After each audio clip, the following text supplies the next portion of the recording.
When I walked into my surprise 60th birthday party, I was met with silence. 39 family members staring at me like I was the final chore on their to-do list. Then my daughter raised a glass and said, "Congratulations, old fool. We cleared your pension and sold your house." I didn't cry. I didn't shout. I just smiled. Because my lawyer was standing in the back, and what came next would make their faces go pale. Before we continue, please subscribe to the channel and tell us in the comments. What would you do if your own daughter betrayed you like this? Let's get into it. They told me it was a surprise party. That's what my granddaughter whispered on the phone that morning, too excited to keep the secret. "It's for your birthday, Grandpa. Mommy says everyone's coming." She sounded proud, like she believed her mother's lie. Like I used to. I should have known then. Still, I put on my best blazer. Pressed the collar like Maria used to do before special events.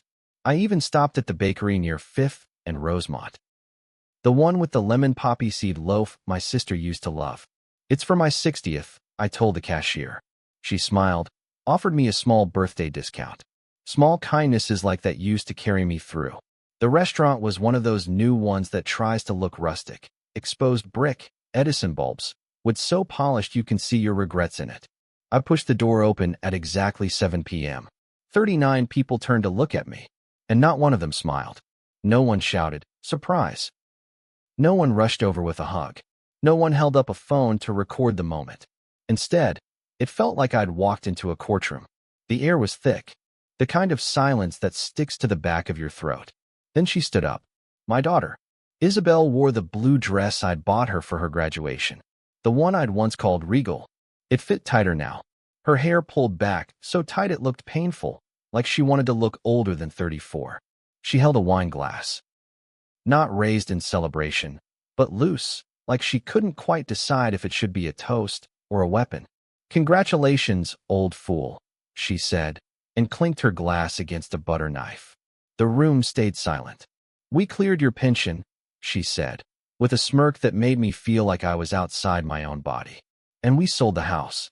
Escrow closed this morning." I didn't move. Not at first. I stood there holding a lemon loaf wrapped in brown paper, feeling like a museum exhibit. My own cousin wouldn't meet my eye. My nephew had the nerve to look guilty. Even my sister leaned against the wall like the weight of it all had suddenly shifted onto her. It hadn't. She'd always known more than she said. Isabel took a sip of her wine. "I mean, it's not like you were using it. All that equity just sitting there. And you're not exactly good with money, are you, Dad?" I could feel the blood drain from my hands. That house, our house, was the only thing I'd managed to keep after Maria died. She and I had picked every tile in that kitchen. The pension? That wasn't just savings. It was the one thing I thought I could leave behind. I taught summer school and night shifts at the docks for 20 years to protect that fund. I'd said no to every vacation, every upgrade, every indulgence so that one day my children wouldn't have to carry my weight. And now they'd cleared it. "Say something," she said, stepping closer. "Come on, Dad. Be angry. You always told me consequences were part of life. These are yours." And that's when I smiled. Not out of grace. Not forgiveness. Not even because I wanted to. But because I'd already been here before. I knew this stage. I knew how betrayal tastes, how it walks, how it dares you to rise so it can knock you back down again. I tilted my head and smiled. Not at her, but past her, at the woman in the back of the room. She'd been there since I arrived, standing beside the fire exit, a leather tote over her shoulder and a small pin on her lapel. You wouldn't notice her unless you were looking for her. But when she took a step forward and pulled a document from her bag, people started to notice. My daughter noticed. Her smirk flickered, just for a moment. Her eyes squinted, confused.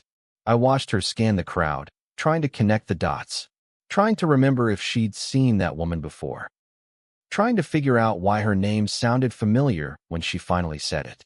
"Gloria Pena," she breathed. Gloria folded her arms. "That's right," she said. "Your father's attorney." The silence cracked like glass. "You've been served," Gloria said, handing Isabel a thick envelope. In an instant, the silence shifted. It wasn't heavy anymore. It was electric. Every cousin who hadn't smiled at me, every sibling who looked down when I entered, now they looked at her. And Isabel, who had spent years cultivating her control, couldn't even hold the envelope with one hand. It dropped onto her plate. "What the hell is this?" she snapped. "Your father," Gloria said calmly, "filed fraud charges this morning and a civil suit for restitution. The house transfer has been frozen. The pension withdrawal traced. You used forged signatures, Isabel. That's a felony." Her husband, Matthew, finally found his voice. "You can't prove any of that." Gloria didn't even blink. "You mean besides the notarized documents? The flagged bank withdrawals? The audio recording from your meeting with Carol at the brokerage firm?" I watched his Adam's apple bob.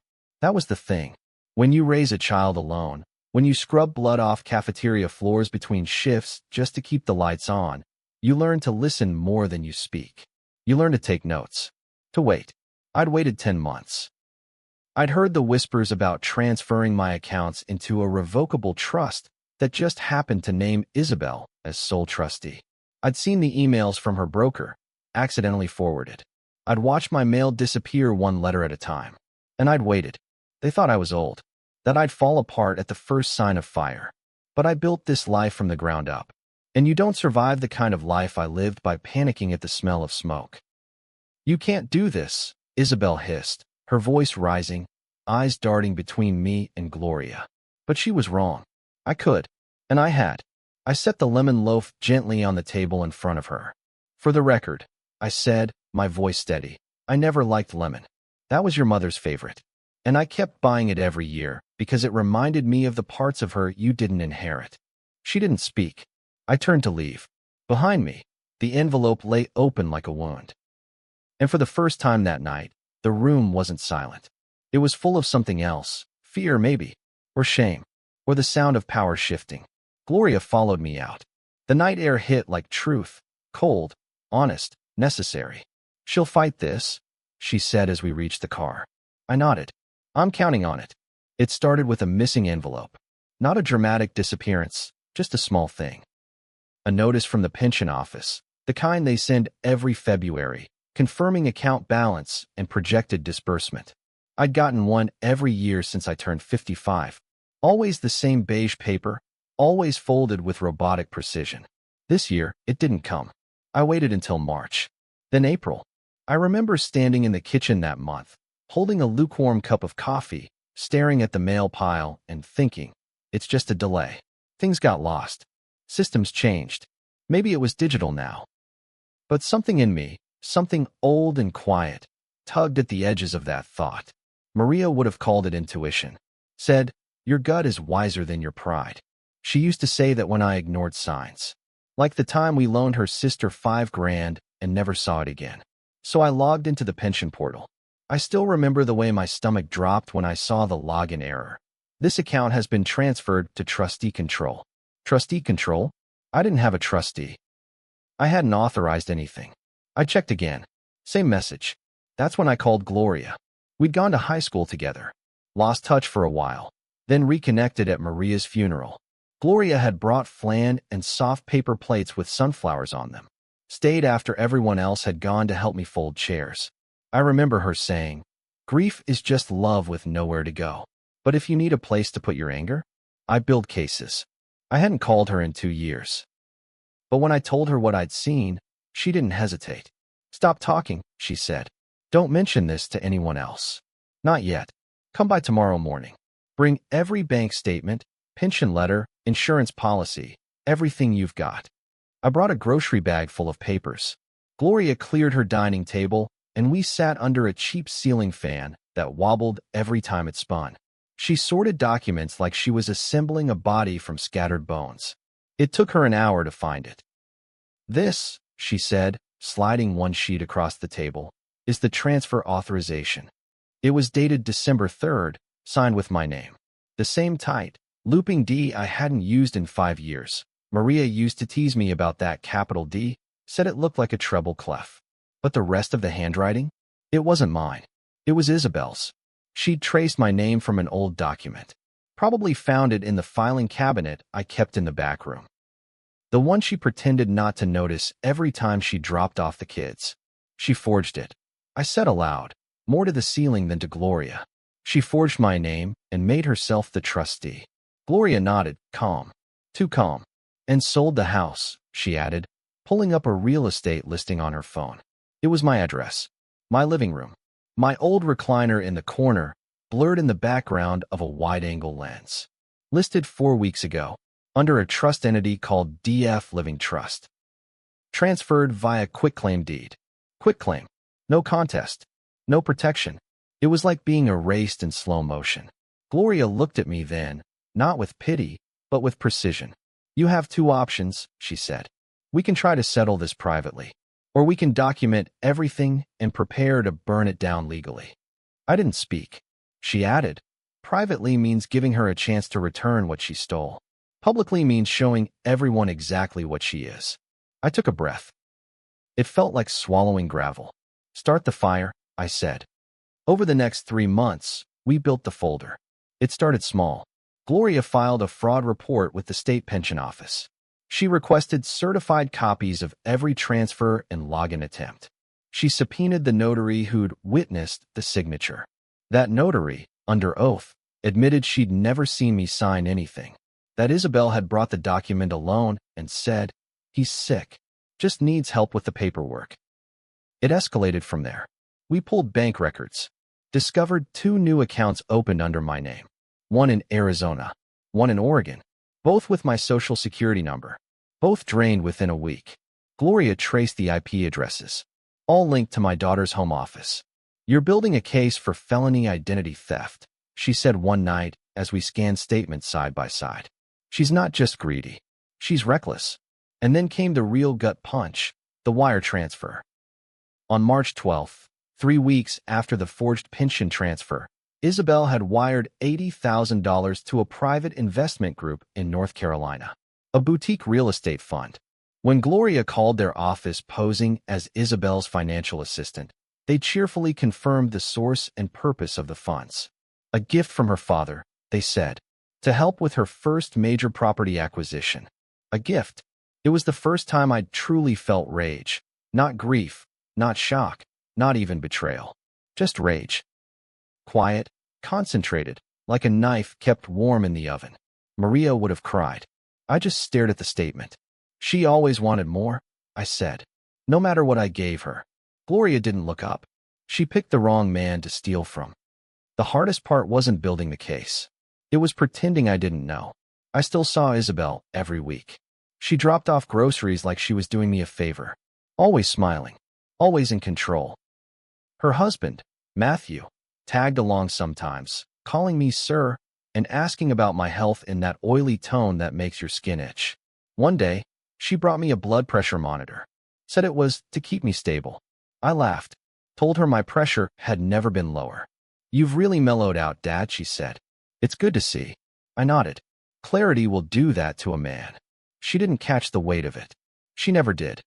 By June, the folder was 3 inches thick. Documented. Indexed. Notarized. Gloria kept 1 copy in a fireproof box at her office. I kept the other in the old bread box Maria used to store receipts and coupons. Every night, I'd sit at the kitchen table, open it like scripture, and remind myself what was true. That I wasn't crazy. That I wasn't powerless. That I was still her father, but no longer her fool. I didn't plan the confrontation. Isabel did. That birthday party, that wasn't a celebration. It was her victory lap. Her attempt to humiliate me into surrender. She had no idea I'd already begun the ending. The first real crack didn't appear in a courtroom. It happened in Isabel's voice. 3 days after the birthday ambush, she left me a voicemail. Her tone was brittle, too high. The kind of voice someone uses when they're afraid, but trying not to sound like it. "Hi, Dad. I think there's been some kind of mistake. I got served something about the pension and the house. It's probably just a misunderstanding. Can you call me back?" She waited almost 2 minutes before hanging up. I know, because I replayed the message more than once, listening to the silence at the end, the quiet wheeze of her breath, the tap of her nail against her wine glass. It wasn't guilt. Not yet. It was nerves. The sensation of a plan going sideways before you understand why. I didn't call her back.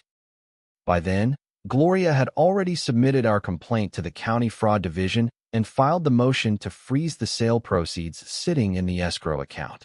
The title company confirmed the wire had been scheduled but not yet dispersed. The house, the one she thought she sold out from under me, was in legal limbo. 2 days later, Gloria added another motion: temporary injunction for irrevocable trust violation. We'd found a clause in the forged trustee documents that explicitly contradicted state requirements for third-party control. That, in turn, triggered a deeper audit from the pension office. They issued a formal suspension of access. Isabel lost control of the money before she even got to spend it. That's when her second voicemail came. "Dad, what's going on? I talked to the escrow officer, and they said the money's on hold? And now the pension account is frozen? Why would you do this? We were trying to help you. Don't make this ugly." There it was. The switch from confusion to control. From fear to manipulation. Don't make this ugly. As if I was the one airing family secrets in public. But I didn't respond. That Saturday, my sister Anita called. She came to my house. She whispered like it was a confession. Isabel showed up with wine and a pie from that expensive bakery. Sat down on my couch like everything was fine. I waited. She asked me if I'd testify. That you've been forgetful lately. That maybe you weren't totally competent to handle your finances anymore. I didn't speak. She's building a case, Dennis. One that says you're not well. I heard the shame in Anita's voice because she believed Isabel. For years. Because she'd stood next to her at the party and said nothing. Because she'd eaten the pie. She's scared, I said simply. Anita's breath shook. She should be. Monday morning, Gloria filed the retaliation block. A formal preemptive strike. We submitted my medical records, a notarized letter from my primary physician, and 3 years of clean mental competency tests I'd taken voluntarily when I first started retirement paperwork. I'd done it out of caution. Now it was proof. Let her try, Gloria said. Every lie she tells builds our truth. That same afternoon, the title company's legal counsel sent Isabel a notice. Failure to comply with legal review. Disbursement indefinitely delayed pending fraud investigation. They CC'd Gloria. And me. I printed it. Taped it to my refrigerator. The neighborhood started whispering next. I knew, because Rosa from the library left a bag of cookies on my porch with a note. Whatever your daughter's saying around town, I don't believe it. You have friends. I hadn't even known Isabel had started talking. But of course she had. She was unraveling. And unraveling people narrate. She told the church group that I was in decline. She told her coworker at the bank that I was being manipulated by a gold-digging lawyer. She told my own godson that I was obsessed with punishing her for moving on. But it wasn't working. Because people had eyes. They'd seen the party. Seen the photos her husband posted. The caption, celebrating a clean slate and a new chapter. They saw the Instagram reel where she spun in her new kitchen, the one I paid for. Glass of Chardonnay in hand, laughing like her future was hers alone. And then they saw the retraction. The post came down. So did the caption. Replaced with a photo of her kids. No hashtags. No location. Just, family is complicated. She was scrambling. The real break happened at her husband's work event. Matthew was mid-level management at a tech startup that catered to real estate analytics. That night, the company was throwing a networking dinner. Fancy place, catered, name tags with ribbons. Isabel had planned to show up as the glowing wife of a rising man. Instead, she showed up to whispers. The CFO's wife had read the article in the Gazette, a quiet piece Gloria had arranged through a former colleague. Not scandalous, just factual. Local pension fraud under investigation. Forgeries and elder exploitation alleged. Names weren't mentioned. But Spokane's a small town. Everyone knows everything eventually. Isabel left that dinner early. 2 days later, Matthew called me. He sounded tired. His voice didn't carry the arrogance I remembered. Just exhaustion. Defeat. "Mr. Ortiz," he said. "I didn't know. I swear to God, I didn't know she forged anything." I let him talk. "She told me you'd given her control. That you wanted it that way. That it was safer for everyone. I thought you were. Look, I thought you were starting to slip." I almost laughed. They always say that. They always make you sound like a fading photograph once the money's in their hands. "Do you love her?" I asked. He paused. "Too long." "I did," he finally said. "I think I did." "Well," I replied, "you married her. That's your problem now. I hung up before he could ask for anything else. The best part wasn't the money being frozen. It wasn't the way her social media turned quiet, or the calls stopped coming, or even the apology letter from my own cousin tucked sheepishly into my mailbox. The best part was simpler. I started sleeping again. Deep, uninterrupted sleep. The kind that feels earned. The kind Maria used to say belonged to men with clean consciences. Every morning I woke up and stretched without dread. I made coffee in my own kitchen, in the house they tried to take from me. I walked past the bedroom Maria and I painted together. I watered the basil on the windowsill. I took back what they thought I would never fight for. My dignity. My name. My peace. And the unwrapping? It wasn't loud. It wasn't some TV courtroom drama with shouting and crying. It was slow, cold, methodical, like peeling back a rotting fruit and showing the world what was underneath. And all Isabel could do was watch. Watch the lies she wrapped so carefully come undone, one thread at a time. She thought the worst part was the lawsuit. She was wrong. The worst part was the silence that followed.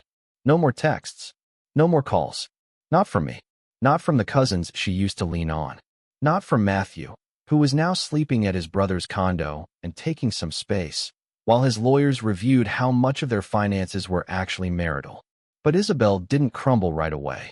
No, she pivoted, like she always did. She'd spent her whole life mistaking spin for strategy. First, she tried charm. She showed up at Gloria's office. No appointment. Just walked in with a too-tight smile and a purse that probably cost 3 of my Social Security checks. I just want to clear the air, she told the receptionist. It's a big misunderstanding. My father gets confused sometimes. He's getting older. She said that within earshot of the paralegal. I was in the next room, watching through the one-way glass Gloria had installed after a separate case involving a vengeful ex-wife and a tire iron. Isabel didn't know that. She didn't know Gloria had recorded the entire encounter. How her voice cracked when no one responded. How she asked for tea she didn't drink and filled the room with empty chatter, trying to buy time, trying to control the energy. She's losing her grip, Gloria said, once Isabel was escorted out. She never had one, I replied. And I meant it. A week later, the real work began. We hired Mia, the forensic accountant Gloria used for high-value divorce cases and embezzlement suits. Mia was in her 40s, blunt, calm, scary smart. She used to work for the IRS. People think they're clever, she said, flipping through Isabel's brokerage history. They Venmo through fake businesses, use dummy LLCs, open custodial accounts in their children's names. She looked up at me. Your daughter's not clever. She's just greedy. Over the course of 2 weeks, Mia followed the paper trail like a bloodhound. We found $14,000 in clothing purchases marked as office uniforms, $9,300 in spa visits labeled wellness therapy, $22,000 in unexplained PayPal withdrawals, and a $6,800 retainer paid to a private image consultant, used to pitch Isabel to local community boards and speaking engagements, empowering women to take control of family finances. You can't make that up. We documented everything. Created a timeline, a spending profile, a fraud dossier, so airtight you could have sealed it in a vault. By the time we were done, Mia sat back, folded her arms, and said, "She's going to lose more than a case. She's going to lose credibility." Exactly what we wanted. The next move was psychological. We sent a certified letter to Isabel's attorney, one of those overconfident family law types who wore cufflinks shaped like dollar signs. The letter outlined our offer. Drop all claims to the pension. Surrender control of the trust account. Admit to the forged documents. And return every dollar spent from the escrow funds, with interest. In exchange, we wouldn't go criminal. We wouldn't pursue felony charges. We wouldn't leak the photos. We wouldn't send the press the full accounting report showing she stole from her father to fund a motivational speaking career she never actually launched. It was generous. Too generous. She didn't take it. Her lawyer responded with a 2-page tantrum, accusations of elder abuse, claims that I had used her for years, that I had promised her the house, that this was all some late-life vendetta against an independent daughter who finally drew a boundary. I almost laughed. She didn't draw a boundary. She drew a blueprint for theft. We knew they'd refuse. That was the point. Because the moment that letter hit the inbox, Gloria filed our escalation. A criminal complaint with attached evidence, signed statements, notary testimony, and Mia's full report. The moment that hit the system, we called our friend at the Gazette again. And the moment that ran, Isabel's community board quietly removed her name from their leadership page. No press release. No public statement. Just gone. 2 days later, Matthew's lawyer sent us a quiet email. Subject line, financial petition interest. Message, Mr. Ortiz, our client would like to clarify that he was unaware of any forgery or fraudulent financial activity and is willing to provide a statement in exchange for indemnification. Gloria forwarded it to me with one sentence. The ship is leaking. Rats are looking for dry ground. I smiled. Because this wasn't about destroying my daughter. It wasn't even about the money. It was about truth. And watching it do what it always does. Float to the surface and force people to look at themselves. Matthew gave us his statement. He signed it under oath, in front of a notary, and admitted that he was never shown the pension documents. He had concerns about how quickly Isabel moved to sell the house, and that he had witnessed her forging my name on at least one check to keep things running smoothly. In return, we agreed not to name him in the criminal suit. He gave up everything to protect his image. The man who married into legacy and tried to play humble. Now reduced to a footnote in a court document his co-workers would read behind his back. The final backroom deal happened where she didn't expect it, at her children's school. Isabel had built her brand around being a present mother. She volunteered, spoke at fundraisers, led the digital literacy campaign. She once told me, "The other moms look up to me." But after the article, the whispers came. And after the court motion citing financial abuse, the whispers turned into decisions. The school board quietly asked her to take a step back for the remainder of the semester. They didn't need drama. They needed donations. And she had become radioactive. She called me that night, left another voicemail. Her voice was quiet now. No pretense, just breath and shame. "You didn't have to do this," she said. "You could have just told me I hurt you. You didn't have to ruin me." But that's where she was wrong again. I didn't ruin her. She did. When she signed my name like it belonged to her. When she sold a house filled with memories she never earned. When she opened her mouth at my birthday and told the world I was an old fool. I just made sure the world remembered it. I didn't win in the way most people think. There was no courtroom standing ovation. No dramatic verdict. No applause. Just paperwork. For months after the birthday party, I got a letter from the pension office. Access fully restored. Trust authority revoked. Account holder recognized as sole beneficiary. I opened the envelope with shaking hands. Not because I was nervous, but because even after everything, part of me still expected some loophole. Some legal trick she'd found. A signature she'd buried in a pile of fine print. But it was clean. Done. Mine again. And the house. The sale was nullified. The escrow funds returned to a frozen account under my name. The new owners, some couple from Boise, were refunded their deposit and sent a formal apology from the title company. When I stepped back inside my own front door after 6 months of uncertainty, I cried. Not a loud cry, just a release. Like air leaving a room.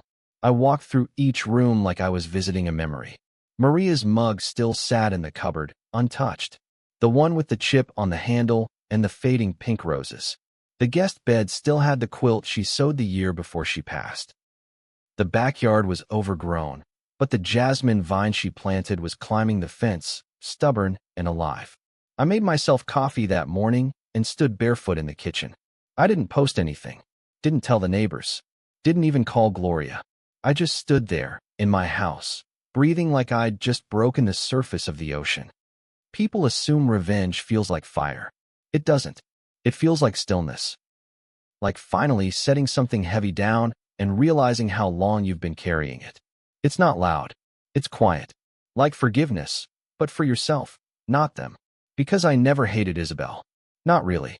I hated what she believed she was entitled to. She thought love meant ownership. That sacrifice meant debt. That being someone's child meant inheriting their life, their name, their money, no questions asked. But she never earned what I built. She never bled for it. I did. The charges didn't stick, not all of them. Fraud, yes. Misuse of funds, yes. But the big ones, identity theft, financial abuse, they were softened in the plea deal. She agreed to pay restitution over 5 years, surrender all rights to the pension, complete 200 hours of financial ethics counseling. The judge called it a lesson in boundaries. I called it mercy. Matthew filed for divorce 2 months later. Quietly. No press. He left town before the school year ended, and last I heard, he was working in Seattle, starting over. She stayed, tried to rebuild her image. But people remember, not because of the headlines, because of how it felt when the mask slipped. The PTA didn't invite her back. The community boards passed over her name. Even her old book club replaced her with someone else. No one made a scene. They just moved on. That's what people do when trust dies. They don't confront you. They delete you. I don't see her anymore. She tried for a while. Letters, emails, voicemails with long pauses and no real apologies. The same circular language. I wasn't myself. You have no idea what pressure I was under. I just wanted to protect the family. Protect it from what? Me? I stopped listening. One day she showed up at the house. Not the front door, just the curb. Stood on the sidewalk like a stranger, holding something in a paper bag. It was Maria's scarf. The one Isabel borrowed 2 years before she died. I hadn't realized it was missing until that moment. She didn't say anything, just placed it on the mailbox and walked away. I didn't follow her. I waited until she was gone, then picked it up and tucked it into my coat pocket. Maria always said people show you who they are when they think you'll never leave. And I stayed too long. I spend Sundays with Rosa now. She makes me arroz con leche and corrects my Spanish when I forget the right word for gardenias. Her grandkids call me Tio. We watch old movies, play dominoes, and talk about the years we spent being quiet for people who didn't deserve our silence. I finally fixed the porch light, painted the guest room, started walking again. I opened a new account at a small credit union where they know my name. No joint access, no online transfers. Just me and a laminated photo of Maria taped to the inside of my checkbook. She would have been proud, not because I fought back, but because I stopped giving to people who saw my love as weakness. People always ask what I'd do if Isabel came back, really came back, and said the words, "I'm sorry. I was wrong. I want to make it right." I don't know. Maybe I'd say thank you. Maybe I'd say nothing. But I wouldn't let her in. Because once someone shows you that your peace is negotiable to them, your job isn't to teach them better. It's to leave the door closed and find the people who knock gently, who wait, who don't take. I didn't lose everything. I kept what mattered. My name, my memory, my house, my story. And now it's yours too. If someone tried to take everything you've built, would you smile like I did? Or would you burn it down faster? Tell me in the comments.